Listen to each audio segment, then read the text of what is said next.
Okay, item 5.5, Treasury Management Policy. Neil Ward. Good afternoon, Neil. Good afternoon, Your Worship. Councillors. This item is one that we bring up annually, so basically it's an annual review of our policy. So as I'm sure you're aware, PwC are our Treasury advisors, and once a year we get them to run the ruler over the policy and just check that it's kept up to date with best practice across the sector. And what we've done is provided you with a red line version of the minor amendments that they have recommended.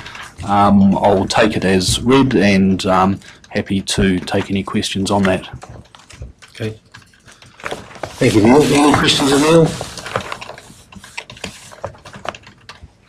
Pretty straightforward. All right. Adopts the there's a recommendation here. The Council will adopt the Treasury Management Policy. Moved by Councillor Rankin, seconded by Councillor King.